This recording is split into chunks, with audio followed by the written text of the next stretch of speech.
Hello, Namaskar and Adab to all my friends from your friend astrologer and guide Irfan, once more with you from your very own channel Astro Assurance.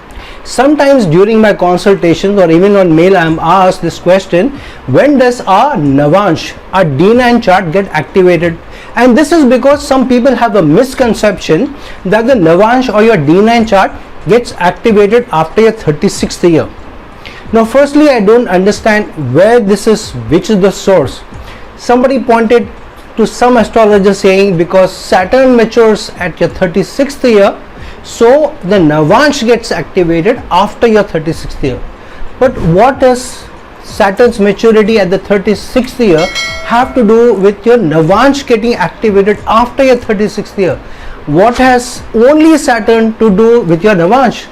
Is Saturn the connection to your Navansh, or the Navansh, based on where your planets are placed, each one of them will bring their own denotation? So this is the wrong misconception that the Navansh or the D9 chart gets activated only after the 36th year, or the Navansh becomes your Lagna chart or your main chart after your 36th year.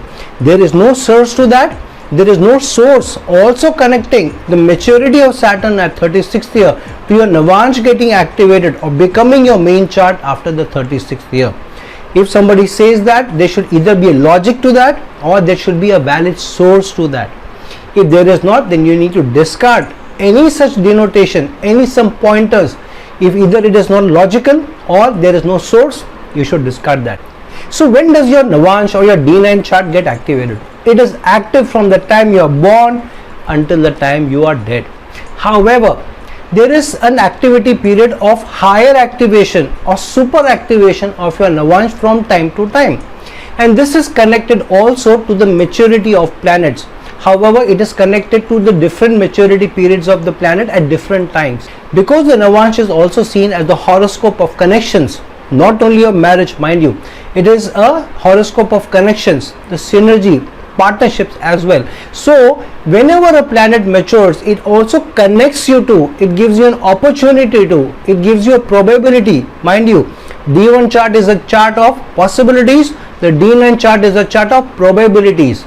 So the D9 chart will give you higher probabilities whenever it gets activated during a certain period. So when Jupiter matures at the 16th year, it doesn't mean that Jupiter starts getting mature at 16th year. It means this is the outer limit for Jupiter.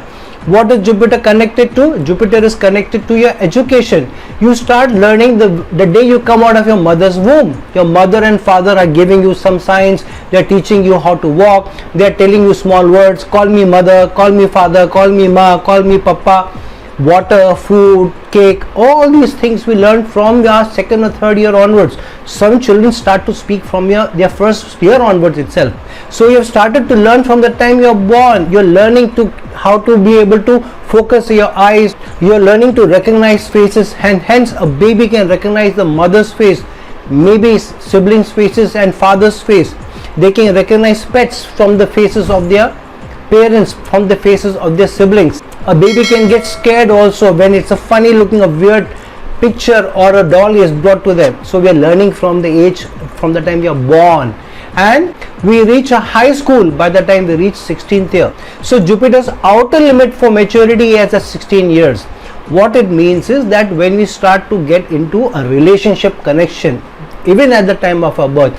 But when do our relationships become more meaningful? When we start to go to school, when we make friendships, when we are connecting with our teachers, maybe we are connecting with a loved one at school. We have our first infatuation maybe when we are 9 or 10. Maybe we have our first sexual awakening when we reach our puberty at your 12th or 13th year. So by the time we hit a 16th year, the maturity should have been with us.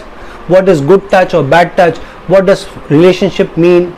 Rather than chasing skirts, chase meaningful friendships, get into meaningful connections with people rather than make it only sexual. So that is what the maturity of Jupiter means. And also from the learning point of view, by that time we should have already decided what we want to do, which degree we want to do, what certifications we want to do, which trajectory we want to do in our education because of our aptitude, our leanings, our likings. So by the time Jupiter hits the 16th year, we should be mature enough to now know which trajectory to take through our educational qualification, through our learning. in that direction. And from a relationship point of view, that relationships are important. Relationships cannot be based on infatuation. We would have already gone through maybe 1 or 2 heartbreaks, so we don't believe in flings anymore. And that is what Jupiter's maturity at 16 years means. Sun matures at the age of 22nd year. I have already done a long video on each planet's maturity, so I'm not going to talk of the maturity of all the planets. I'm just trying to tell you as a trigger when your Navansh gets triggered because of the maturity of certain planets. So when Jupiter gets mature at 16 years, see what are the transitions or transits over different houses in your 16th year in your Navansh chart. You will see certain possibilities coming towards you. It could be connected to a certain education, maybe traveling long distance to do a higher certification, maybe trouble from your seniors at school, maybe trouble from your teachers at school, maybe taking a different degree, maybe taking an unusual degree when Rahu gets involved. So during your 16th year, if you look at your Navansh, you will be able to see that because of the certain transits and because of the Dasha, certain houses are getting activated, giving you higher probability of traveling long distance, choosing a certain education qualification, dealing with teachers in your college, in your university, meeting somebody interesting at that age. So some changes, some trajectory will get activated during that age basis where the planets are transiting, especially Jupiter's transition, and so on and so forth for all the planets' maturity at the age of maturity. For example, Sun matures at the 22nd year. So between your 21st and the 23rd year, that cusp of 1 year before and 1 year after, that is the time when your time of responsibility of taking accountability for your life, for your education, for your results, maybe a relationship also where you started to get into a more long stable relationship, maybe in college, maybe in a dating period, rather than going through flings anymore. It also means depending less on your father, depending less on others, and starting to do something of your own. A lot of people start to go to college at that time, but may also be doing something on the side, getting some earning, maybe working as an apprentice somewhere, working as an intern somewhere. So Sun's maturity period at the age of 22nd, between 21st and 23rd, will also activate. If you look at the Navansh, because of Sun's placement over a certain house in your Navansh chart and the transits over that house of the major planets, whether it is Jupiter, Rahu, Ketu or Saturn, and so on and so forth for the maturity of all planets. At the time of the age of the maturity, you will find wherever they are placed in the Lagna chart connected to their placement of the Navansh chart, transits over that house will activate certain degree of possibilities, probabilities. However, that doesn't mean Navansh gets activated only during the maturity period or transits over them. Transits of planets happening all the time. So whenever the Dasha and Antardasha changes and transits happen over certain planets, certain houses, new possibilities come in, new probabilities come in, and that is what is meant by activation, which means some activity will cease to exist or become less powerful or less meaningful. Some other activity will become more powerful, will become more meaningful, will be more result oriented. Something which serve you less will become less activated, some things which serve you more will become more activated. I will give you an example. Now we have 3 transits happening in this month of April 2022. We have Rahu and Ketu transitions happening, Jupiter's transit happening, Saturn's transit happening. Whatever age you may be, you will find, for example, Rahu is getting into your Aries sign.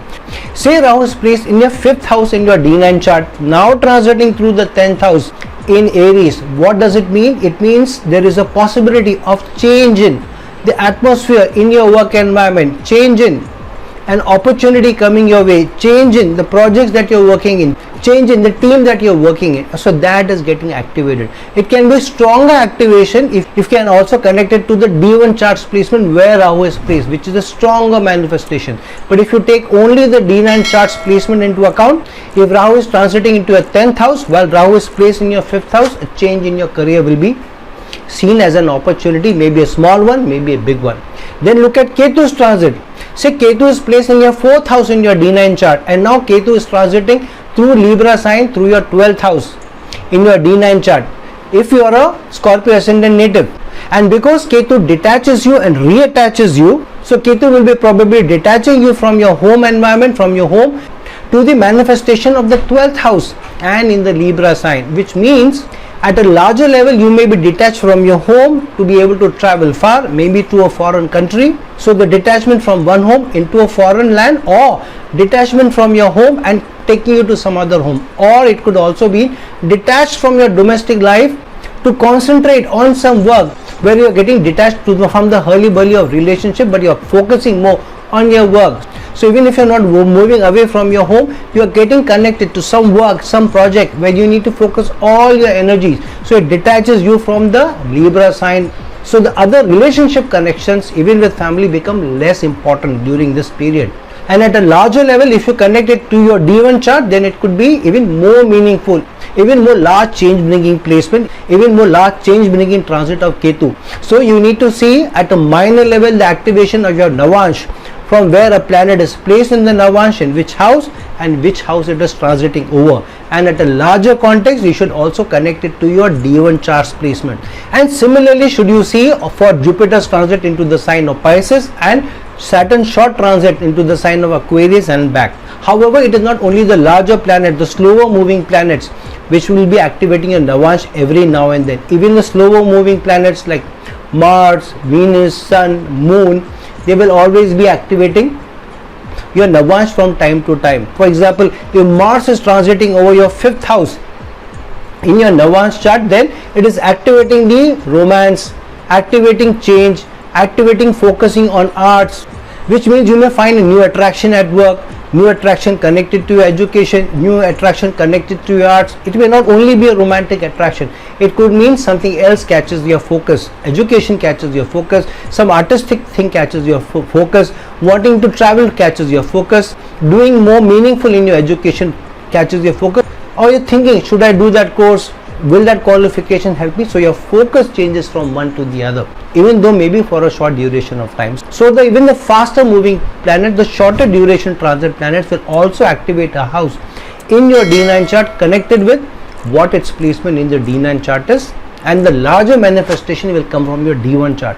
So the D9 chart is always activated, whether it is during the maturity of planets, whether during transits, whether during dashas and antardashas, and it's not that it's not activated before, it gets activated in a different manner every now and then when the dasha or antardasha changes, when a transit happens of planets, or when a certain yoga or a dosha gets activated. So the Navansh is active all the time. You just need to be able to open your minds, look closely, look more intimately, and look holistically of the planet's placement in your D9 chart, transit over certain houses, and then connect with the placement in your D1 chart and transit over that specific house or sign in your D1 chart. So the Navansh is active all the time. Don't be misled that it is activated only after the 36th year, or it becomes your main chart after your 36th year. It is nothing like that.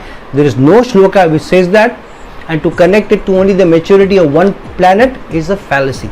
If you assume about any denotation, about any manifestation in astrology without having a strong logic, a holistic logic, rather than connected to only one planet or through some shlokas which have been given in some credible books, only then will you be able to understand the deeper meaning of that manifestation, of that placement, of that divisional chart better. So friends, like this video, share this video, and if you're looking for a personal consultation from me, please reach out to me at the links given below. Till some other time with some other video, this is your friend astrologer and guide Irfan signing off. Ciao.